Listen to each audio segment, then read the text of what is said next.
Hello, everyone. Welcome to today's webinar. My name is Khalil Doheny. I'm Director of Content Marketing at Digital Niche Agency. Today we have Cyrus and Rob from Renoun. Guys, how are you guys doing today? Great. Doing great. How are you? Great, fantastic. And while people are trickling in, you want to just, I'm sure people already know who you are, but if you want to just kind of give a background of your guys' selves for that one person who doesn't know who you guys are. Sure. I'll go for first, Cyrus.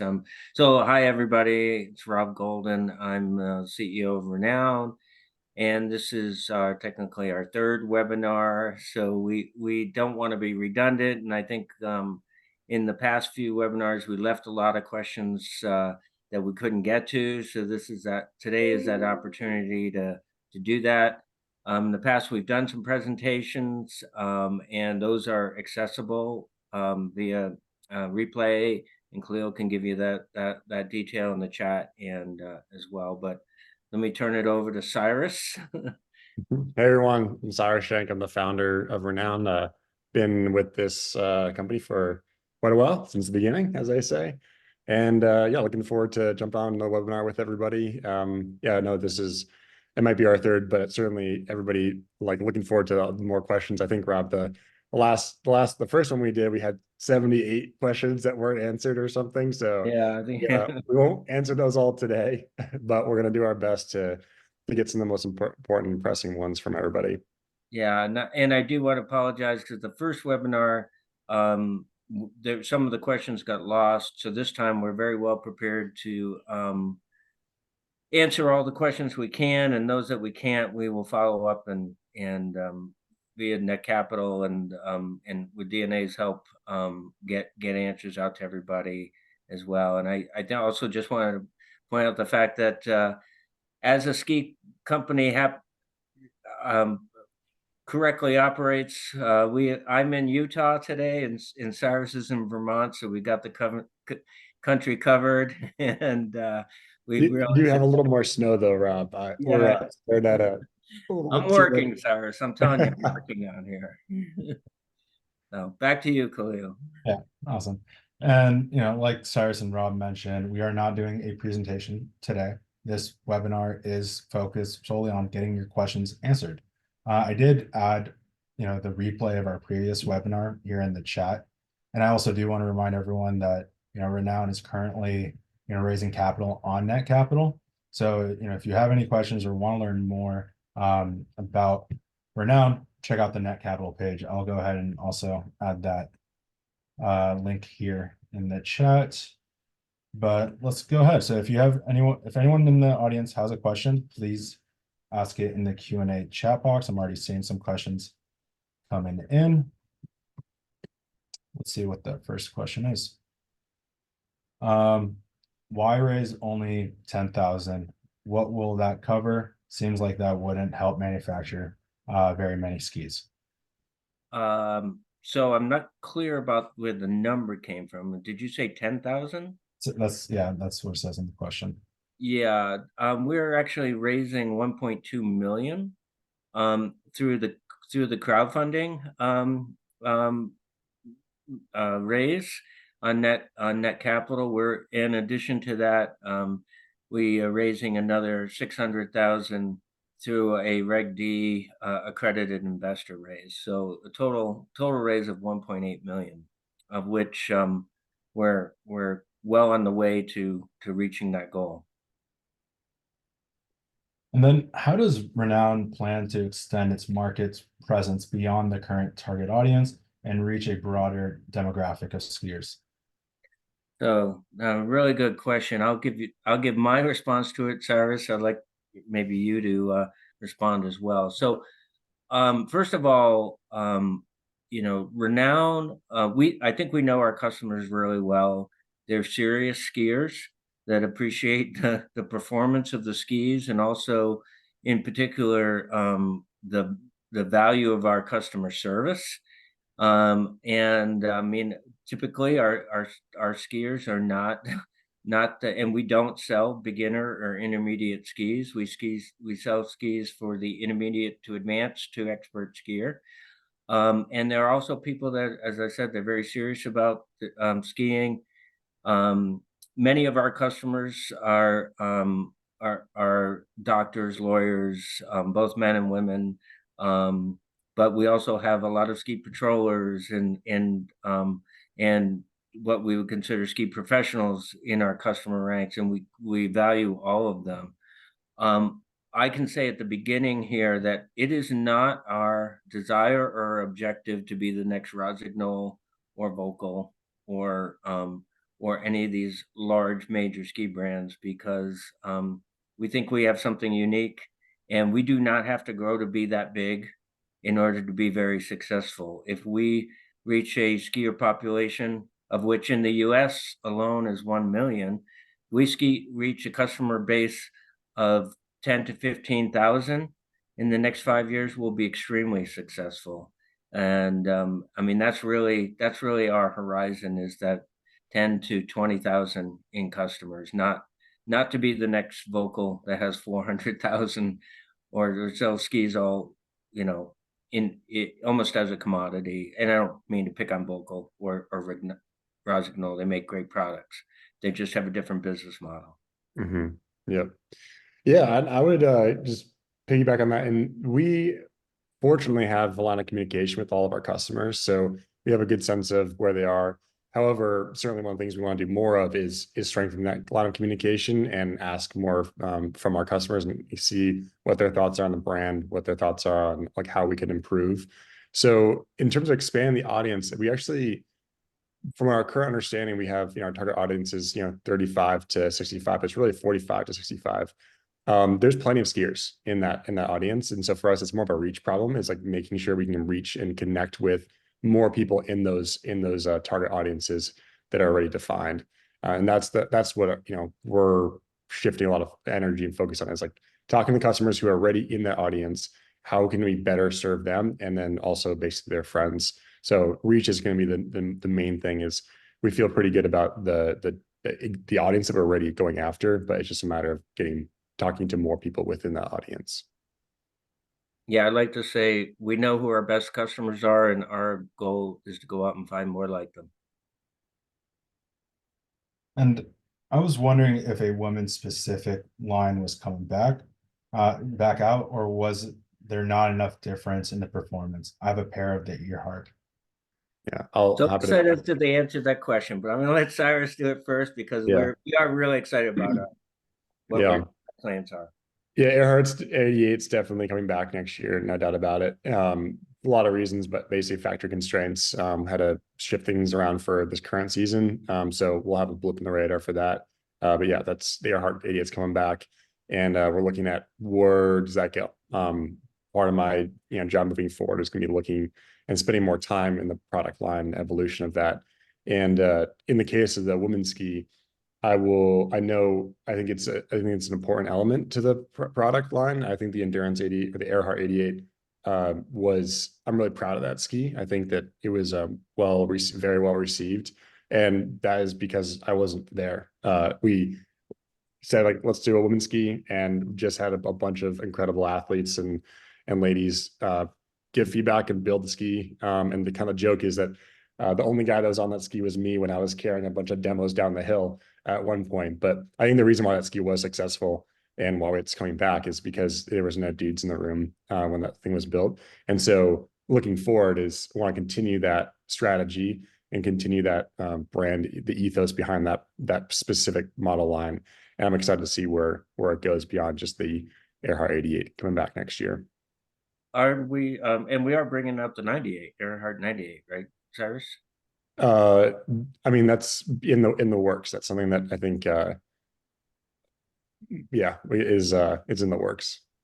Right. And then also, we are looking to think about how we can expand our Citadel and Atlas are unisex skis, but we recognize that at least on the Citadel side, we've actually going to come out with a 163 that'll suit women, and we're even thinking about. Do you want to? The 163 Citadel is being pressed right now, so it's actually happening. So yeah, just even for the unisex skis, yeah, like Rob, like you're saying, making it more approachable for everybody, and obviously I'm 6'6", so I'm pushing for the other side of the spectrum, but we'll get there eventually. I know we're all a rare breed.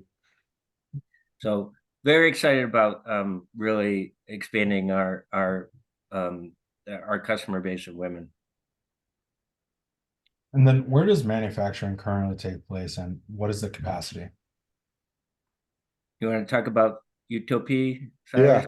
Yeah. I won't specifically talk about their capacity. I think that's one of those things that it's just really not our number to share. But I will say that they are growing, and we've been working with them now for, I think it's either 9 or 10 years, so quite a while. And when they first started, they were maybe twice the size of this whole room, but they have been growing consistently over that decade. And we're fortunate to be one of the partners that they've been working alongside with throughout that time period. So they continue to increase their capacity. And just for clarity, everybody, this is Utopia Manufacturing. They're up in Rimouski, Quebec, which is 7 hours north of the border from here. It's 3+ hours, almost 4 hours north of Quebec City. So it's way, way up there. And we're really excited to continue to work with them. 100% of manufacturing is going to be there next year. And we're really excited to make sure that we keep growing with a partner that we know and trust, and have been working with for, like I said, a decade. And I'll just add that a good part of the team, including Cyrus and myself, were up there visiting with them about 3 weeks ago. I will say that I am very confident that we will not have a problem scaling to our goals, and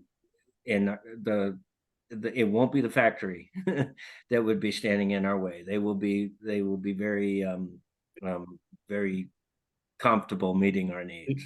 Yeah. And like to extrapolate that on too is, it's 2024. And I think I've said this a few times, but just to clarify is we don't need to build our own factory. It's not a mission of ours. I kind of joke, but it's like brewing beer for your buddies. It's really fun if you're going to build skis for you and your friends, or make beer for you and your friends, but trying to do it at scale is incredibly difficult. And there's a reason why, iPhones are built by Foxconn. And we can call up any number of 50+ factories and have them build our skis. So it's something that I've actually already started working on, starting 2 years ago, knowing that at some point we're going to need to bring in a second one. But certainly going to be looking at more in earnest moving forward, as an option for expansion to other markets. But yeah, really excited for that. And again, we're not going to build our own factory. No interest in doing that. It's a hard life for sure. And Yeah. we're going to focus on selling skis and creating incredible products and strengthening, just like being a brand that people want to, be surrounded by and be with. So. Yeah. And I'm noticing there's a lot of questions around financials and the valuation and fewer forward-looking statements.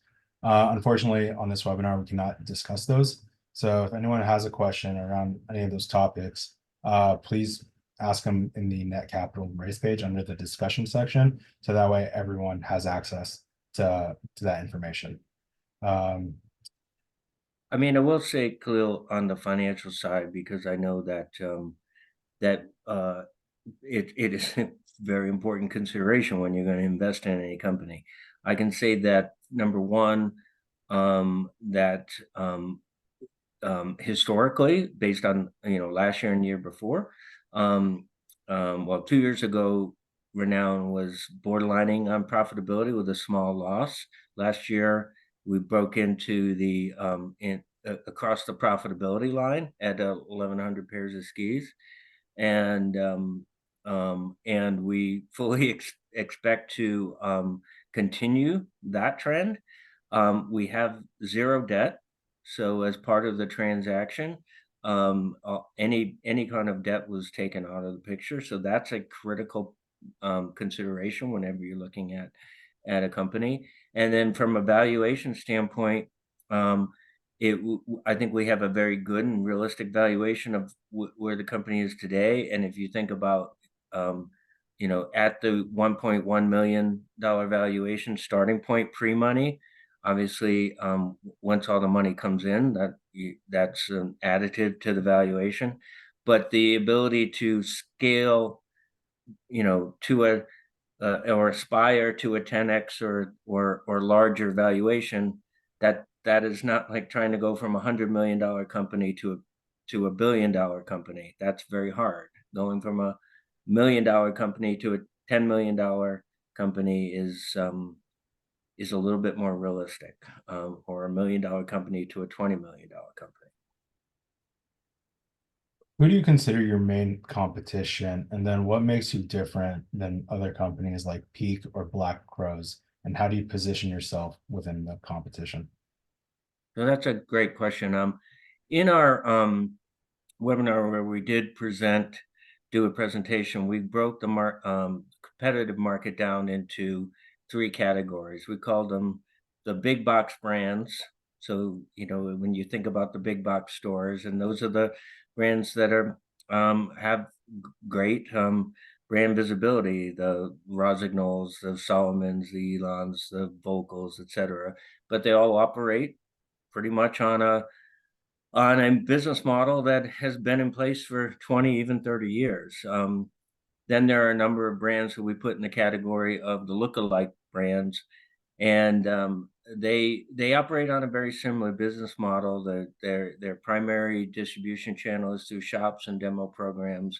They're a little bit more, let's say, they're a little bit more nimble than the larger companies, and they understand the online part of the game very well.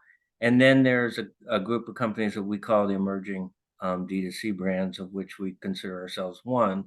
However, Renoun was, and I'll let Cyrus talk about this, we were the actual first direct-to-consumer brand. What makes the emerging brands different is that they sell mostly directly to consumer. And I want to point out, and as I have in the past, that direct to consumer is not a business model. It's a distribution channel and a sales channel. And we look at our business model very differently than the big box brands, which compete on volume and price. Our business model is to compete on customer experience and customer value, with a very high end product. But I'll kind of let Cyrus also talk about that.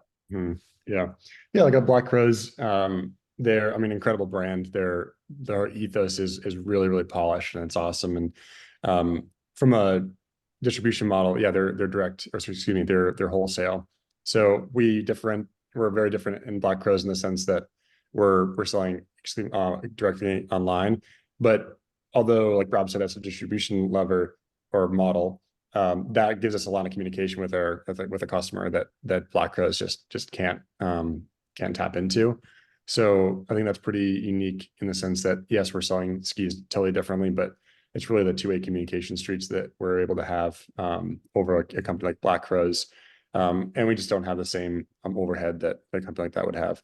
And then with like a company like like Peak or other B2C brands, I have been doing this for, it depends how you count, but 10 to 14 years. And I've learned a thing or two. And one thing that Rob and I talk a lot about is just making sure that we stay diligent and prudent with like cash flow and stuff like that. And I really hope things go really well for some of these newer B2C brands.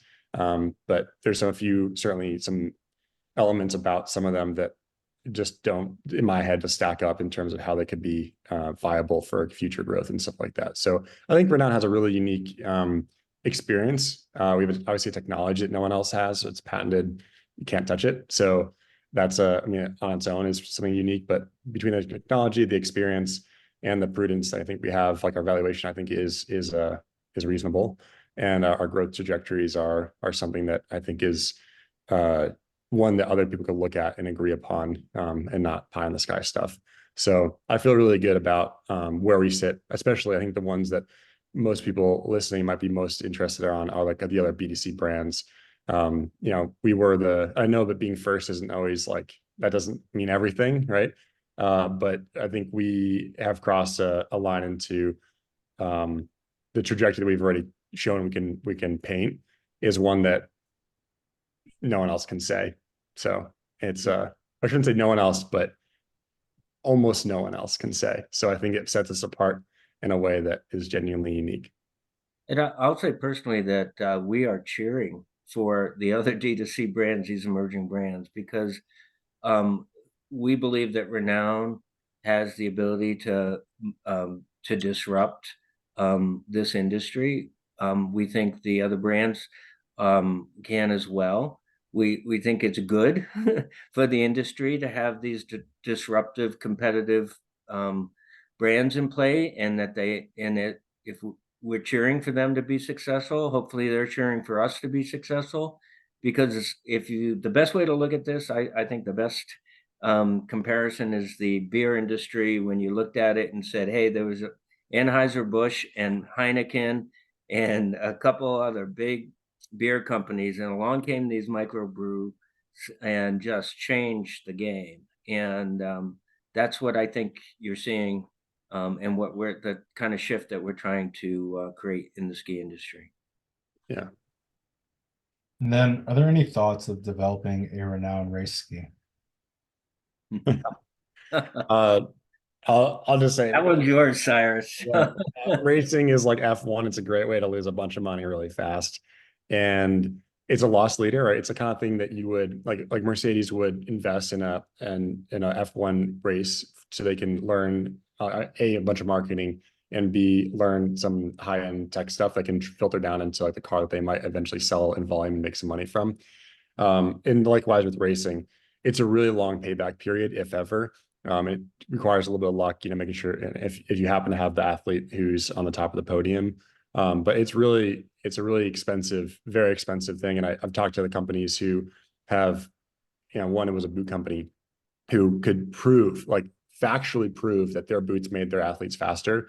And turns out like they check in and turns out the kid went to a different boot brand, and the reason was because that brand gave him some hoodies. And so it's a really hard one to go after. Requires a whole network of reps and support crew and stuff, and we just don't have the bandwidth for that. If someone wants to maybe $5 million, like, sure, let's do it. But that would just be a $5 million straight loss. So right now, it's just not in the purview at all. Vibe stuff would be incredible in race skis, I'll tell you that. So that's pretty cool. But are we going to make a race ski? Are we going to make a race program? I guess we haven't specifically talked about I would never this. say never. I Yeah. would never say never, but I think the couple things that need to be considered. Number one is, and Cyrus, I'm just going to paraphrase what you told me when the first time I asked this question, and that was like, you start with if you got the right athlete, you start with 100 pairs of skis that they throw away 80 of them right off the bat. So 80 skis that you can't sell to anybody else. And then they take those 20, whittle them down to 5 that they're actually going to bring to a race. That's a huge effort. The payback is not obvious out of that. And I think there's plenty of really great race skis out there. And there's there's no reason for us to have to compete with them, because they make some really great skis. And maybe someday if we get big enough, we'll re-examine that. So I would never say never. We have talked about a little different angle, which would maybe a mogul ski would be interesting, or and we think our emerging new fat ski, the Citadel, is a great big mountain ski and a great touring ski. So there are some real areas, specialized areas that we think we can already compete in really well right now. And essentially our Atlas is a detuned race ski. Maybe for the beer league racers, not the Olympic racers. Not that you need to share your plans here, but do you have a marketing plan to reach your targeted customers? And is that what some of the fundraising will cover? Yes, absolutely. So there's a couple aspects, and I think I talked about in the first webinar. I'll talk about our strategy here. We really have a three-pronged strategy. Number one is I think we already talked about, the fact that we know our customers. We need to continue to improve our data analytics about not only our customers, but finding more like them. So we have a very good understanding of our archetypes of our customers and what their customer journey is. So we're going to improve on that. The second part of our strategy is what I call the blocking and tackling of marketing, which is optimizing our digital marketing. So in the first webinar, we talked about the fact that our conversion rate was um, unacceptably low.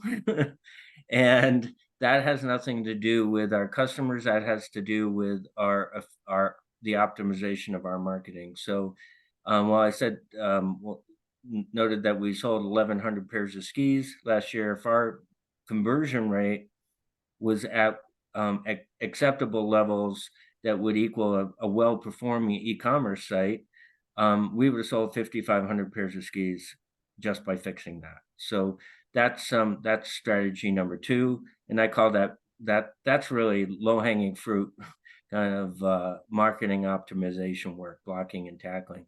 And the last piece is the disruptive things that we're doing around customer and customer focus and customer experience. And as I like to talk about often, that most of our ski companies and the competitors really have no idea who's actually standing on their skis, because they only know who the ski shops are that they're selling them to. We take a very different approach, and we're going to extend that approach with concepts that we're currently designing right now, which, for the sake of argument, we're calling Club Renoun, which is to give our customers not only a membership or a VIP type membership experience with their ski brand company, extend that to other brands that I like to call an ecosystem of brands. So we've talked to several of those brands. I'm not going to mention their names right now, but we're continuing to talk to brands that are complementary to Renoun. So, products like mountain bikes, very complementary to skis, because the same customers mountain bike in the summer that ski in the winter. Goggles, helmets, clothing. These are all things that we're not going to manufacture, and there are great brands that complement Renoun, and we complement them. So we're going to do our club membership program, cultivate and experiences for our customers, and also other complementary products and brands that can work together. And then would you consider using the Vibe Stop technology in other products? Are surfboards still in consideration? You want to talk about surfboards, Cyrus? Yeah, sure. So, I mean, I think Vibe has a lot of applications as a whole. We started, there's a flooring company and stuff that's totally separate, obviously, but surfboards, technically it's a separate entity currently, but in terms of like where that could go, like certainly it's open opportunity. Those patents cover surfboards and boat hulls and stuff, but I think right now, like our focus and our revenue, all the goals we have are around selling what I call sliding sticks, and those are skis. And so we're keeping our focus on that stuff for now. Are there other options? Absolutely. Is Vibe Stop pretty cool? Yeah, it works really, really well. And there are a lot of things we can do, far beyond floors and surfboards and stuff as well. But our focus and what any fundraising, goes towards is to build this company as a ski company. But as Rob says, never say never. So, Rob, anything you want to add to that? Yeah, I mean, we can't take our eye off the ball, right? So we have to deliver on the financial financial promise that we're offering to our renowned skis investors, and that has to be our focus. And if we start taking our eye off the ball and thinking too big, that's how companies get in trouble. Having said that, we are a snow sports company, so yes, snowboards are probably clearly in the target range for what we'd be looking at, and we're starting to talk about how we might build a snowboard in the not too distant future. So that's there. There are also possibilities that we can license technology where we don't have to be the ones to to actually develop it or market it or produce it, and that we're also open to, particularly when we think about other applications for Vibe Stop, where we hold the patent. And that was gonna lead into my next question is, do you have a full patent now, or is it applied for status? No, we have two full patents that we own that cover all of snow sports. So, yes, we have granted patents. Granted, yep. And then can you break down the operating leverage in the business if you grow the units sold over time? Perhaps talking to what costs are fixed versus variable. So good question. So, one of the great things about being you leveraging a direct to consumer distribution and sales channel is that our gross margins are extremely healthy, upwards of 60, in some cases over 60%. And we don't have any intermediaries on the way between us and the customer taking piece of that margin. So you have to start with that as being the basis for any kind of viable financial direction. And then on top of where's the opportunity for us to look at variable costs. We have a very small employee base, larger than what it was a year ago when it was just Cyrus and one other person. But we're growing this company very responsibly in terms of the fixed costs. We don't have a factory, so we're not burdened by those fixed costs. Marketing is our largest spend, and that's very controllable spend. Obviously, personnel is a very important spend, and we're approaching that very strategically, and also very responsibly in terms of we are not we have a very reasonable almost just basically a cost of living salary structure for our people, and including myself and Cyrus, and we look to the fact that any compensation that the employee base and the management team is going to enjoy is going to come out of actually producing profits, not out of collecting a salary before the investors and see some results. Yeah, just like extrapolate a little more. Rob and I actually never even had to talk about this, but one thing we both agreed on without, this is back 6 months ago, Rob, is no one's getting paid a bunch of money here, in the sense like it's a ski company, and if you want to go make $1 million, you got to be working somewhere else. From a salary perspective, you want to get $1 million in salary, you got to work somewhere else. So I think everybody's salary is appropriate for the industry we're working in and the goals we want to achieve here. So I feel really good about there's no bloat with people's salaries right now. So. And what's the difference between 6 Vibe Stop channels and 8 on your other SKUs? Just performance. I guess it depends on the model that this is speaking to, but yeah, just a little bit of performance difference. So the ones with 6, they don't have the 2 stringers that are underfoot, and so in some cases, like the Atlas, I believe that one, there's not enough room. There's a ASTM standard that requires, I believe it's 70 millimeters wide by 240 centimeters or millimeters, 70 millimeters wide, 240 millimeters long. There's kind of a zone that you can't touch, basically, because that's where any binding will end up, could potentially end up being placed. And if you have an 80 millimeter wide ski, there's just physically not enough room to put Vibe Stop in there. So it's from a construction durability perspective. Some bindings would be fine, but some would not. So you don't want to be screwing into Vibe Stop. You're not going to be held to your ski for very long if that's the case. Yeah, and I think also, Cyrus, it's also the width of the ski.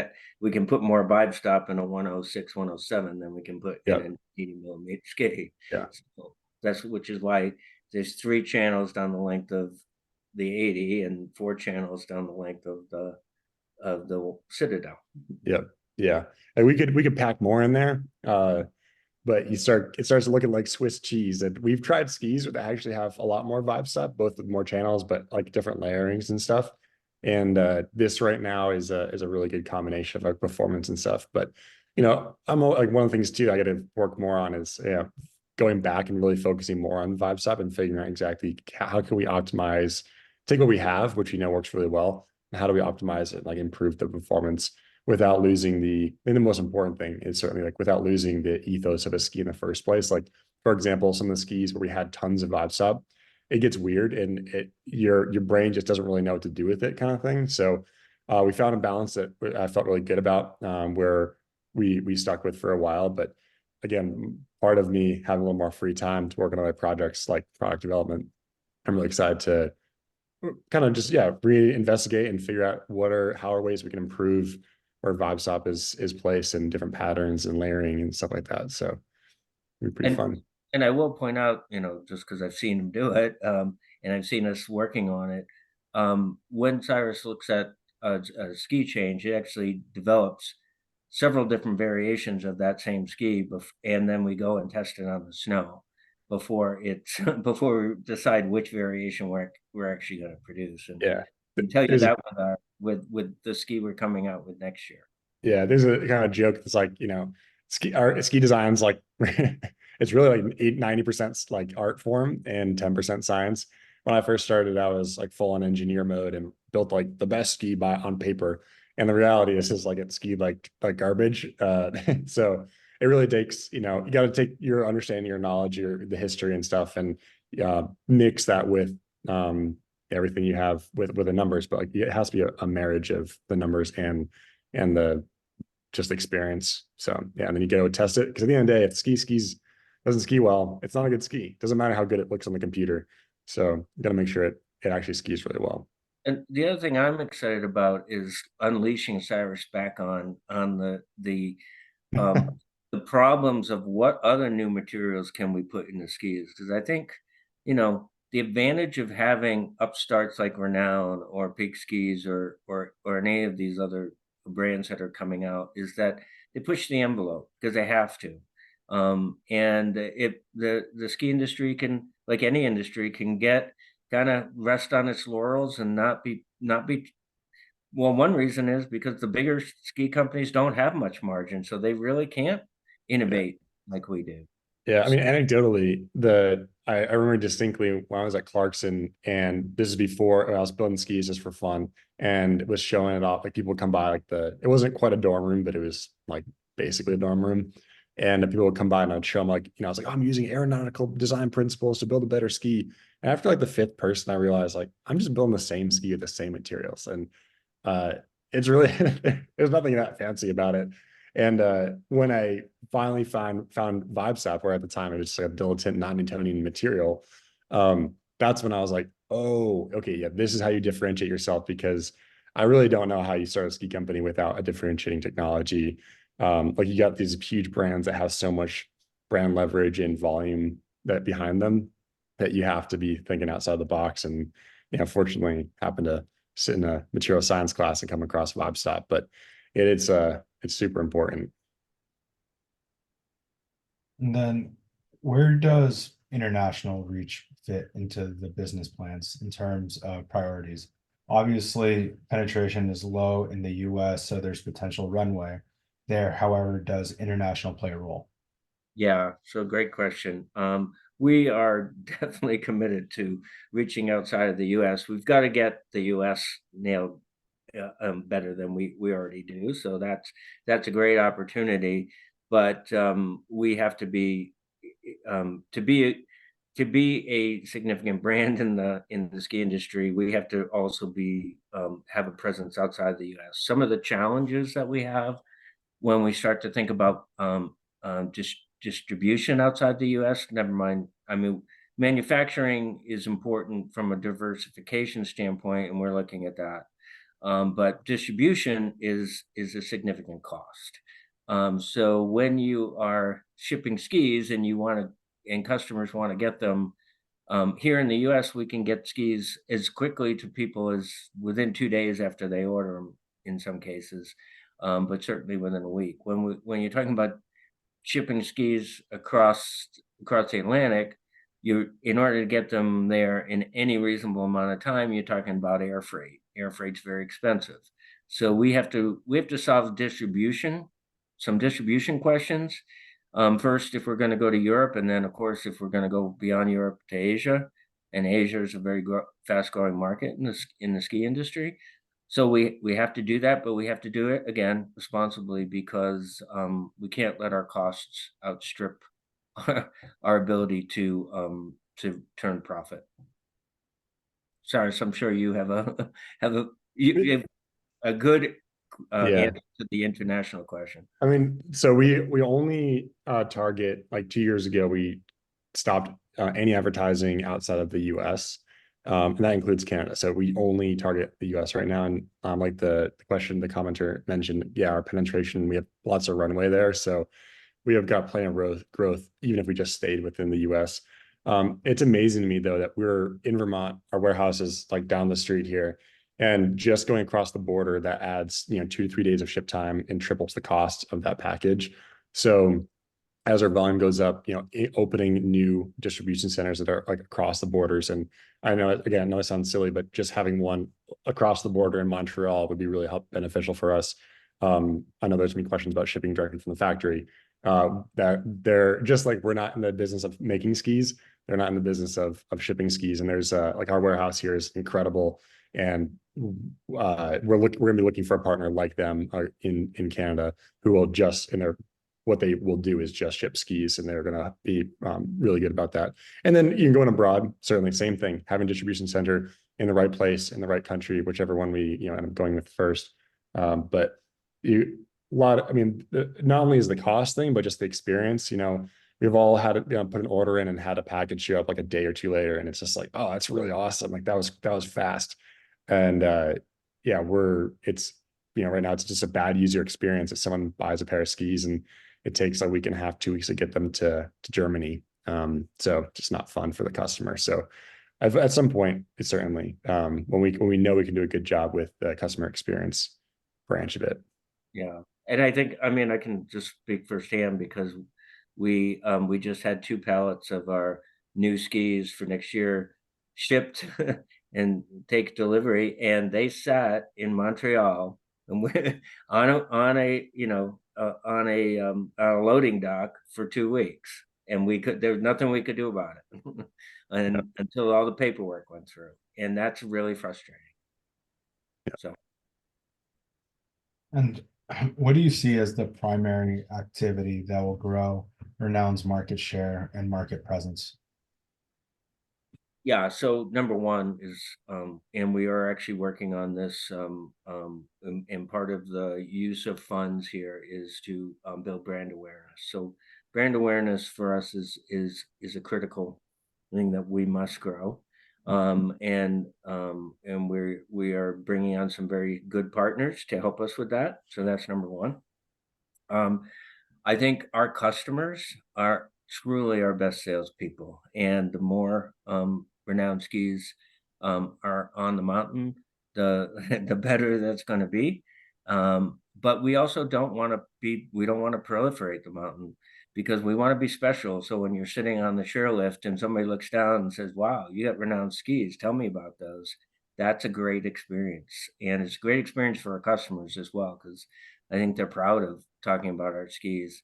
So we are looking at some unique programs to expand our reach without going down through to the at least now, to the ski shop route, because we don't think that's the right approach for us. But we want to do things like our customer ambassador program, expand our demo ability to reach new customers or new skiers with demos. Although we're never going to be the traditional, ski in a demo shop. Cyrus, you have some, I know, perspective on that too. Yeah, I think I mean, just so like standing on the side of the mountain to do a demo is just like it's not our strategy for a lot of reasons. It's as somebody who's done it and slept in back my truck and driven around the country, It's a huge effort, and it's really expensive. If we're gonna do it at the level that Renown wants to do, which we have some ideas for how to do, a really cool demo that would be far more exciting than just like standing on the side of the hill with a screwdriver in your hand. So that's not our strategies. It's not going to be just a 10 at the side of the hill. We already have a money back guarantee that is second to none. I think, I'm not sure, is this last webinar or one before, but someone asked like what the exchange rate is. It's really low, like a couple percentage points. So um so I think the idea here is like people like the skis. Once they get on them, they're like they love them. So it's we're we're trying to find ways without spending like literally hundreds of thousands of dollars to do a demo program right. And I can't tell you the number of times that, when in the past when I did a demo day, like I would be driving to Colorado, I'd stopping at Aspen, then going to Steamboat, and then on to go back to Vail or something like that. And people be like, oh, like, I can't be there this Saturday, but are you going to be there next Saturday? And you're like, no, I'll be there next year. And it's really, really, really hard to do a good job and service people enough customers to make that a viable thing to pay back. And the numbers are the reality though is only 10% of people actually demo a ski before they buy them. I think we all would love to demo a ski before we buy them, but numbers are numbers. And as a B2C kind of based business, like that's how Renown got where we are. Is I kind of joked that I stuck a list of things on the wall and wrote down what other ski companies were doing. And it was called my do not do list. Just because DPS is doing something, or just because Peak's doing something, or just because Rosie's doing something, doesn't mean it's a good idea. It just means that someone's trying something out. And the numbers are 10% of people buy skis after demoing. And it's just a lot of, 90% are out there, and we don't need to spend hundreds of thousands of dollars to go get them. So we just have a different approach to it. And some of the demos that we have done, we're doing very select targeting, or very select groups of people, let's just say, I guess, around how that's going to happen. So Rob, you may want to speak more to that. I'm not sure if Yeah, I mean, I think but when we do demos, we want it to be an event that people know about, that it's so we actually have tested this with some of the ski clubs where we know we have a controlled population, and we know that when we send skis out on the mountain, if they don't come back, we know we'll get them back because they're coming back to that club. And we've done a cocktail party the night before, and we make it an event, and it's an experience, and that's part of that is what we believe fits within our brand strategy, which is the whole customer experience, not just standing with a couple of kids on the side of a hill handing out skis. Where Cyrus is there, able to ski with people, or some of our athletes, or dare I say myself, but I you hear think yourself in the ski crowd. with Cyrus, believe me. Um, but we want to make it an experience, not just an obligation. We Because we don't think it's really that effective to go Yeah. out. And then we'll leave a couple pairs behind so that club can get the rest of their members on them. So, again, if someone missed that specific demo day, you kind of an injection of excitement, an injection of some wow. And then that next weekend, if that person missed it, their friend can be like, oh, dude, I tried these last weekend. Check this thing out. We have a couple of these things left, and take them out for a rip, see what you like. So it's like Rob said, it's a lot more controlled. And will the skis that I ordered today be eligible for Club Renown? Looks like a great idea and a way to keep it fresh. Mm.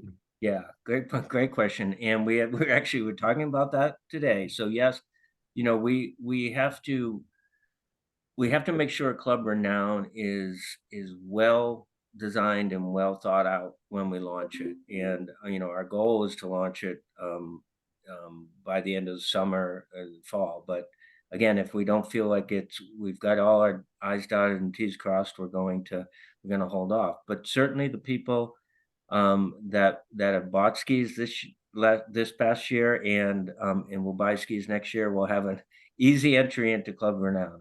I can assure you of that. We're going to make it. We don't want to make we don't want to penalize anybody because we were a little bit slower, more deliberate getting this thing out. We just need to make sure it really works, it's really right, and that we've gotten a lot of customer feedback before we launch it, and a lot of we intend to do actually a lot of customer research to get it right for everybody. So we're really excited about it. Yeah, I think, this is the thing that Rob and I are like connected. Another thing that Rob and I connected over is it really is like it's, if done correctly, this will genuinely shift how skis are sold. And we're not just gonna close our eyes and throw a dart at the dartboard kind of thing. I mean, we've thrown out a bunch of ideas and we have to test all those. Again, we're a digital kind of company. We happen to sell skis, but we're a widget making company who happens to be skis, but we have to understand the numbers of this stuff first and foremost. And because we have a direct line of communication with a lot of incredible customers, we feel really good about truly understanding what is actually needed so we can build the, call it Club Renoun, but the membership program in a way that we know is going to be good. So, and not just, guessing and throwing a dart at the dartboard and saying, like, oh, I think this would be a cool idea. It's like, no, by the time it rolls out in earnest, we're going to know it's the right one. So that's what I'm really excited about, getting to that point where when it fully rolls out, and I'm sure we'll do, well, I don't know, it's not going to be all at once. I'm sure we're going to have to test this thing, but when we do, it's going to be one of those things we know it's done well. And then what makes a woman's ski a woman's ski? I have the Endurance 88. Yeah. So I actually had a really hard time with the idea of like bringing a woman specific ski in 5 years ago now. Well, obviously I'm a guy. So A, what do I have to say? Two, I've never heard of a compelling argument for like the actual reasons behind a woman's or a man's ski. I think with mountain bikes, for example, like I think the femur length or some geometry, bikes are all geometry. And so like that world makes sense to me. We're like, yeah, like if the average length of the femur of a guy is shorter or longer, whatever it is, like, you might build a different bike. But with skis, I just never understood that. So what I decided what to do was like give it to a bunch of ladies and see what they wanted to build. And so I know I kind of talked about this in the beginning, but it really was whatever ski you think is the best ski for women to be on, like go build it. And that's what the Earhart 88 turned into. So that's what I think what makes a woman ski is it's woman built, designed from the ground up. I really wasn't involved in the product development of that.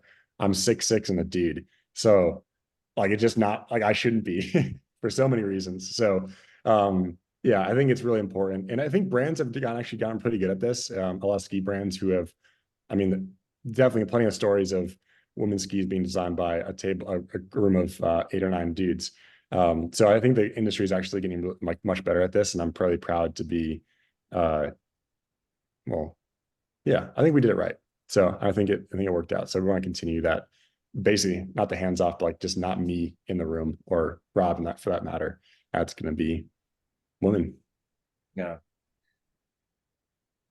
And love your skis, as you know, and I talk to many folks about them. I wish I could get something like a business card with contact information on them to hand out on the hill, so folks I talk to can remember how to get to you. Thanks for everything you've done for me.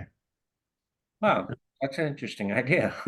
You like stoke cards. You like get a packet of cards for your skis, and it's like yeah. free polls or something. One of the things I mean, technology is sometimes you got to keep up with it. And I met I came out to Utah for a number of meetings, and this is the first time it happened to me where somebody wanted to exchange their contact info, and they just showed me a QR code, and I took a picture of it with my phone, and boom, I had their contact info. So I hadn't I don't know if we thought about that idea, but we could do something like that, which doesn't have to be necessarily an actual physical card, but it could be a QR code and with some neat things to go with it. So yeah, Rob, I don't know if I told you, but I actually built a Renoun app like 8 years ago, and it was for that exact reason. I'll have to pull it up, but it was the rule was 3 taps. You pull your phone, and in 3 taps you give the person your contact. or at the time it was like a way to share a code or something. So yeah, it'd be a fun thing. So thanks to whoever wrote that in. Kind of Yeah, bring it thank to you. the I think surface. we're going to take that one and take that one back to the lab. Yeah. And then I haven't seen any renowned skis out west except mine. I may have missed the discussion on more pushing west, considering that you are remaining as a company selling direct to consumer. How will that expand secure? There's well, actually about 40% or almost 40% of our skis are sold in the Western US. Of course, the nice thing about the East is it's a smaller square mile area, and you see a lot more, a lot more commonality because the mountains are so close together, and obviously in Vermont we have a lot of skiers on Renown and in New Hampshire as well.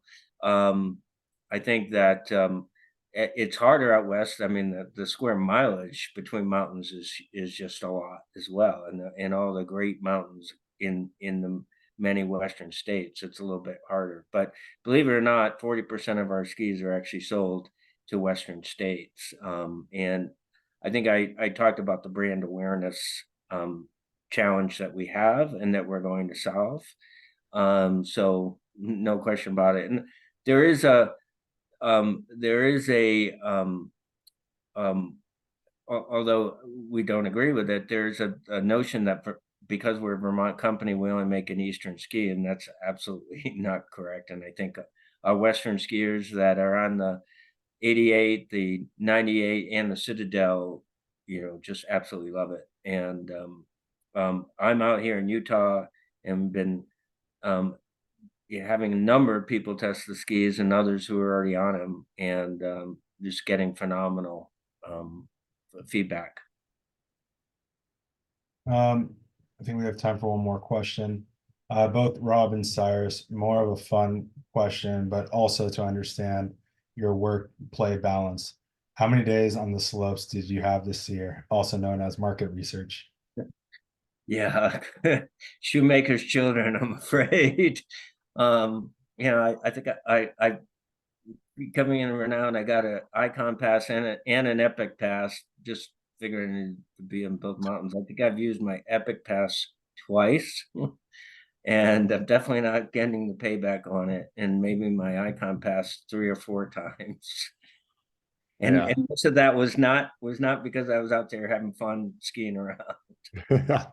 uh, yeah, I would say there's a saying in the ski industry, and it goes like this: where you get in the ski industry to ski more, and you get out of the ski industry to ski more.